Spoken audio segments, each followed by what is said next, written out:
Okay, welcome to BP Reloaded 2011. I got a special guest here.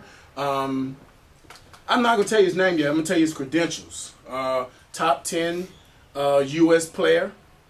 Ran a really successful junior program in Winston-Salem, North Carolina when I was a junior. I did one of my first coaching clinics with this young man. Later on, he went to run the 1996 Olympic Games that was in Atlanta. At that time, he was in charge of the Anderson College table tennis program, and he had an Olympian come out of there, Michael Hyatt. And Nigel Christopher was another top player, and a whole host of other players that came out of there from the Caribbean and from Europe. Started a really successful coaching program in Atlanta, and now he's moved on to Denver, and he is our coaching advisory board chairman. Yes. Richard McAfee, people. This is a really important person in my life. He had a big influence on my career. But I wanted to talk with you just a quick some questions.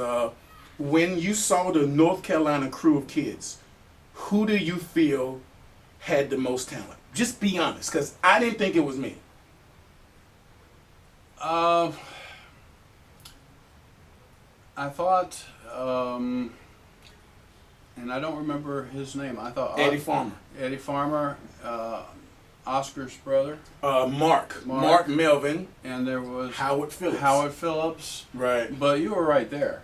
See, I mean, I knew you were going to be one of the top one or two out of there. I had no clue. I just knew that all of these guys had something that I didn't have, and I said that was an unusually talented group of kids. I don't know that I've seen that much talent out of, say, 20 kids any place since then. I guess that's always been my issue when I look at a group of kids. I say I don't see the Brian Pace or the Howard Phillips or the Eddie Farmer in this group. That's why I never feel compelled to do an Olympic junior program, because I said the pickings is slim for a really talented, dedicated, athlete. So now you had a Winston-Salem group.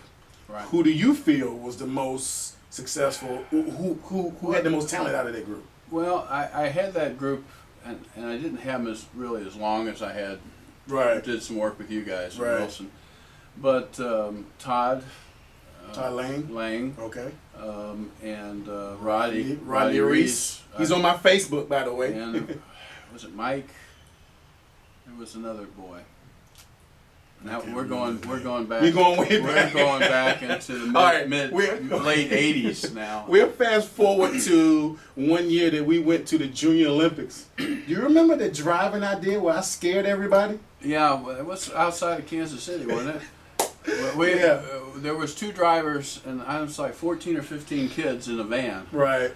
And Bowie and I were just exhausted, and I just got my license. Just got your driver's license, so he said, "We'll let Brian drive," and we were both sacked out. And we didn't realize he was getting into the main part of Kansas City, downtown, metropolitan, and rush hour and traffic everywhere. And all of a sudden, the van is just swerving side to side as didn't know what I was Brian doing. was panicking, and we were desperately trying to get the wheel. I'm not sure how we got out. I don't know how I got it, but I remember just.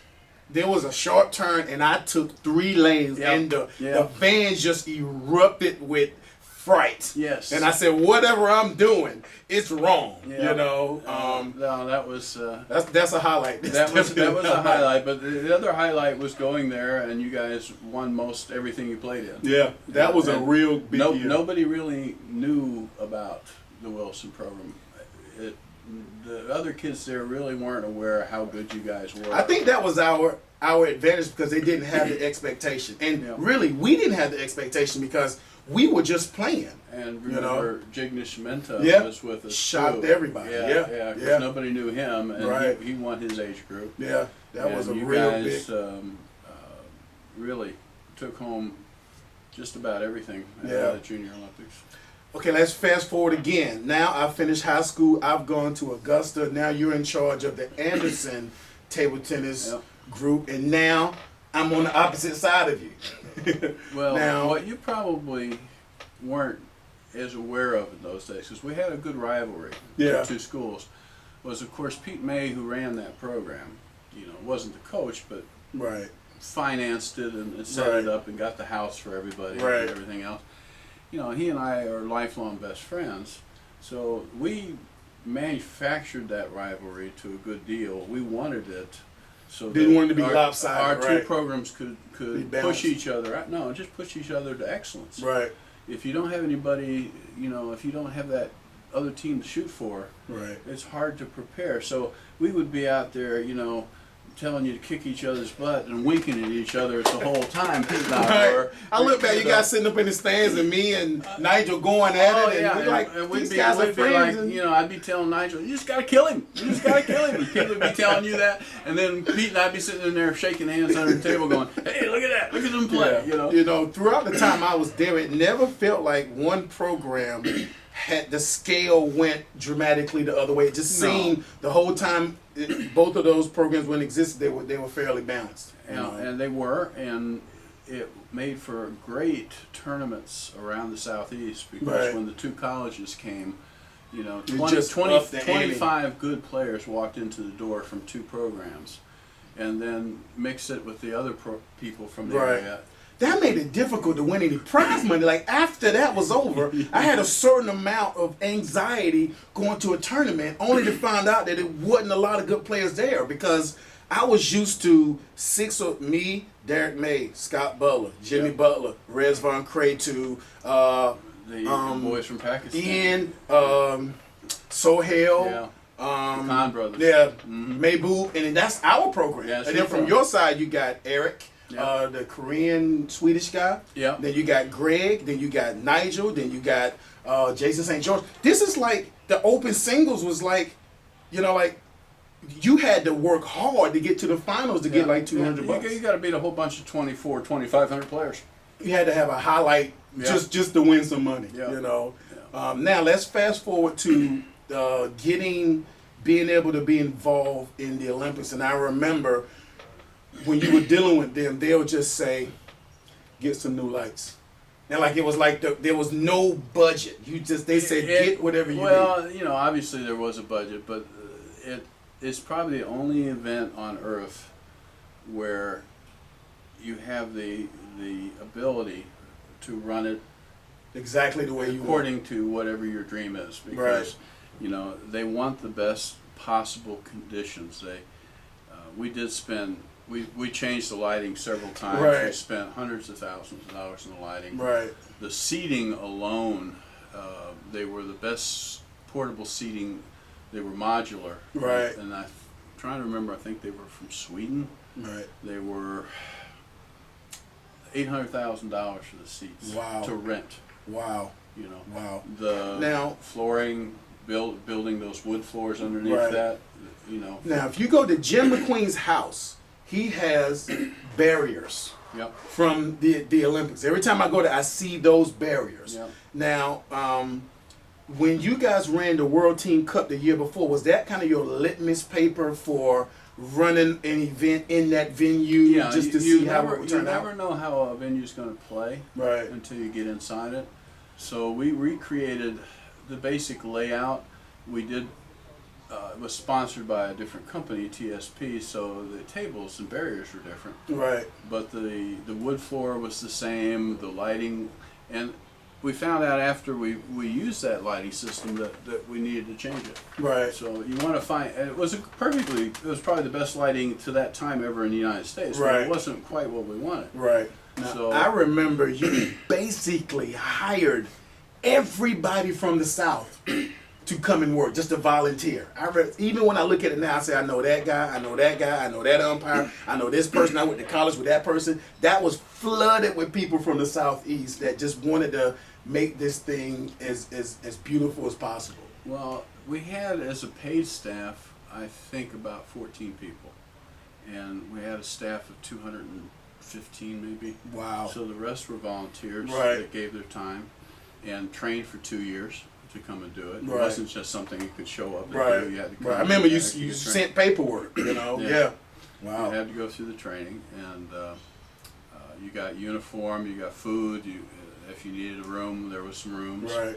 But it wasn't, people did it because they loved to do it, and I was lucky because I had a fabulous staff, and that's what you right. That's what makes or practically breaks what you need, right? Makes or breaks you. Right. You know? Now let's fast forward to 2001. You're my coach at the U.S. team trials. Every single match, it seems like I'm right on the limit of making the team, and I get all the way to the last match, and I don't make it. Now for me, it wasn't that hard. It was harder looking at you. I was really frustrated at that event because I felt like we were so close to winning all of the matches. Right. And I kept saying there must be something I can find. Right. And I still think, you remember there was a controversy about dealing with some default or something. Todd defaulted. And they were counting, and you had already played him. Right. So, they would not tell you for like 2 days what they were going to do with their whether result. or not that that was going to count or not, and everybody else was getting a walkover. Right. And that one match was going to make a big difference. And in the end, they did the right thing and didn't count it. But just the stress from it But I was kept overwhelming. telling them that they were being unfair to you, and I fought them the whole way through it, and it got even a little nasty at times. Right. Because it wasn't right for you to go 2 days wondering whether you were going to have You know, an unfair loss. Yeah, am I going to take that loss and another I person gets to actually win? think it affected you. It may have affected your performance. in Listen, some of those if it matches. wasn't for you, it would have been harder for me to stay focused because every time we play, I'd see a person that I won with a W and Yeah. I had a loss. Right. And I'm like, I beat this person, and I don't want to not make the team because they were giving that free win. I know, and You know. and we won't go into details on who the official was, but I as a coach, I've got to protect my player, and Right. that was not right. And, Right. And I did everything short of taking him out back. Right. and it really was an unfair situation. Right. Now, let's fast forward. I don't make the team, and we're both sitting at the airport, and I was having a conversation with you about, when am I ever going to get a chance to go play in Europe? Because in my mind, I had articulated, I can't go play worldwide until I make the U.S. team. And that's when you said, Brian, you can just go to Europe. You don't have to make a team to feel like now you can go play in Europe. And that was the reason that I moved to Romania. Because when you just say, look, this is not the end, you can just say, hey, I can just go play in Europe. So that was a real that saved me out of the heartbreak of not making the team, because probably I had like maybe a 2-month period to where was that my only possible chance to say I can play at that level, because the World Championships is one event. Right. Where you play in Europe, it's just one weekend. Right. I mean, there's a certain amount of energy around playing for the U.S. team, but if you play in Europe, you get a chance to satisfy it. And what you said to me that was more important is that I don't think your career would be complete unless you go play in Europe. For how high a level you got here, you have to go there to say that you did it. So that was really important, for me. Yeah, I don't know that you would be able to feel like you gave it a shot. Right. It's and sometimes your shot may not be here. Right. It may not be the U.S. team. Right. Sometimes you got to go find where your place is meant to be. Right. And, And I had 1 year in France when I was younger, and really was hired as a coach, and I ended up being a better player than they thought, and getting to play in the first division that year in France, and got killed. Pretty much. Everybody gets killed in first year. I got killed in my first year. Especially, we didn't belong in the first division. We had won the second division the year before and got moved up, but we weren't a first ready. division team. Right. Because we were playing against many of the top 20 players in the world. Wow. In that league. Wow. And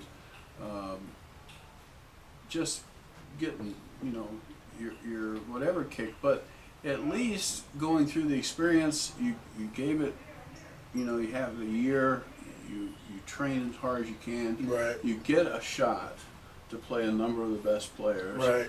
And you get to see really what it's like. And I can live with the fact I I wish I was better, but that's what Right. it was. But I don't ever have to live with, well, maybe I could have been. See, that's why I was fulfilled when I came back from Europe. I said I can retire, and I did, and that's why this is called BP Reloaded, because after 7 years, basically I was offered a sponsorship deal that really allows me, if I wanted to go to Europe and play for the rest of the year, I would have the budget. Right. Now, I'm asking your professional opinion, with my age and my experience living in Europe, what are my chances to go back to my level? I think it's all physical. I've never been injured. I'm not slow. It's just, no, I think Right. it's all physical. I honestly, certain parts of your game are better now than they were when you were at your best. My backhand is better now. Yeah. And the game has changed a little bit, where honestly power is a premium now. Right. More than even soft hand technique or other things now. The changes in the rules and the changes in the equipment. Right. I would definitely think that you could play at the same level you played at.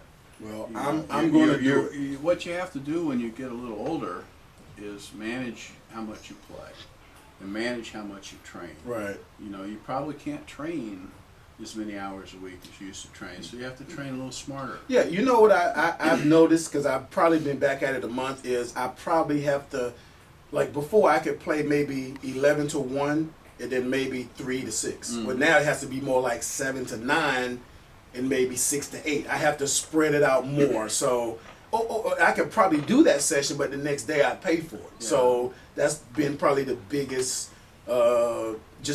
drawback to training now, because my mind knows every day 4 hours, find a way to cram it in, and even if they're closer to each other, fine. But my body's saying I can't quite do it that way anymore. You're going to have to go a little bit more in your training session, what we call body clock training. You have to listen and let your body tell you. Right. I think you're when you need to stop. Right. Or when you can push it a little bit more, instead of I've got to do 2.5 hours in this session. It may be an hour 45 minutes, and your body. I just have to feel my way through. Your body will tell you. Right. I mean, in certain countries, Denmark, other places, body clock training is even the drills. The drills, they may have the amount of time. They may have 6 or 8 drills for that period set up, and when your body tells you, okay, I'm at the limit. I have gotten what I'm going to get out of this drill. Right. You don't just stick there and say, well, I'm supposed to do it for 20 minutes. Right. No, go on to the next. Right. And as you get older, I think more when you set up your training program, it's got to be based more on sense of your body, not just a regimented.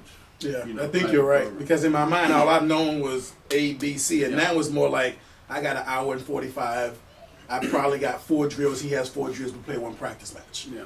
So that's definitely been something that's evolved this time around. Enough about me. You are actually on your way back to Denver. We're in Fort Lauderdale, but you came from Guyana. Tell them what you were doing in Guyana. Since 2004, when the ITTF started their new coaching education program, I've been teaching 1 or 2 courses a year on an average for them. I think this one in Guyana was my 13th course so far. Now, is this what level? Is this all levels or level 1? Level 1. Okay. Actually, level 2 courses are just started in about a year ago. Okay. And they're just starting to bring in the level 2. It took them 7, 8 years to get level 1 all over the world. Get it primed and everybody had it, right? And getting a lot of people through it. Right. And now level 2 is starting to go gung-ho, and at some point, there's not enough level 2 courses yet where they need a huge number of people teaching it. There's only a few. Now, this is on the ITTF website now? Oh, yeah. All this Go to the ITTF website right here so you can see the article from the Guyana course. Yeah, it's the course. It's level 1 course, right? Okay, read up on that, because Richard is doing great work. Me and about 100 other guys. 100 Yeah, people. there's a whole Right. lot of people who teach these courses, and they've got some really, really good people. Now, did you say you're going to the Philippines next? Is that next? I'm doing, in the Philippines, I'll do a level 1 and also course conductor training. So when we get enough level 1 coaches that have been through it and are certified and gone through, say, a year, Right. and then we look for people that have really good presentation skills that can learn to be taught how to teach the level 1 course. I see. Okay. So that they, in their own country, they can go around and spread out and teach Right. these courses. We're doing the same thing here in the U.S. Right. Because it's too difficult to have one person try to spread. Oh, yeah. It's just it's too much. Yeah. So you want to, if they have people that are really good presenters, then they can be an international course conductor and do what I do, Right. travel around and teach Right. the course. And so I'll do first the 5 days, the 5-day course, the basic level 1. And it says level 1, but it's a huge amount of material. It's 470 pages of material. That many pages is not level 1. It's so many gaps in between. And then after, and there's a practical exam. Right. And then after that's over, they have to go do 30 hours of coaching practical right. in their Or hands-on. community. Right. And 5 hours of that has to be observed and evaluated on, Wow. form. And they So have it's to- intense. Yeah, and that's just the lowest level. Wow. And level 2 and level 3 go up. Way more intense. Yeah. Wow. Now you're a grandfather. How does that feel? I'm a grandfather, and that's one of the great things in my life. Fantastic. Yeah. Fantastic. Little Now Thomas Aiden. Thomas Aiden and Sarah, his daughter, her husband name is Brian. Mm-hmm. Brian, that's a fantastic name. Yeah, I Yeah. think my daughter's known this Brian Yeah, since she was a little kid. I spent many a nights at Richard's place. Careful how you say this now. And I used to, this is. I spent many a nights. I used to get on the turnpike, drive all the way up to Atlanta, so I could spend the weekend with Richard training. And I would always beat him to death, and then I would take him and his wife Diane out to this Chinese place where we could cook the food right in front of us. And one time there was a particular situation where Sarah was at college, and normally I sleep on the couch. Richard let me have the bed. Nice bed. Sealy Posturepedic, something like that.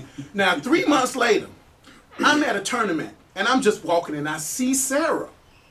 And I say, Sarah, great bed. Now, when I say that, 100 heads look at me, and then look at her like we just had some kind of love affair. But that's really not how it was. It's not how it was, And then years later, Sarah took a picture of me with the family cat on my shoulder. Asleep on yes, you, yeah. sleep. I was asleep. The cat was on top, and she blackmailed me. So, Richard, it's been a pleasure. Richard McAfee, 9th level Jedi spin master right here. Thanks, Richard. Brian. I appreciate it. Thank you.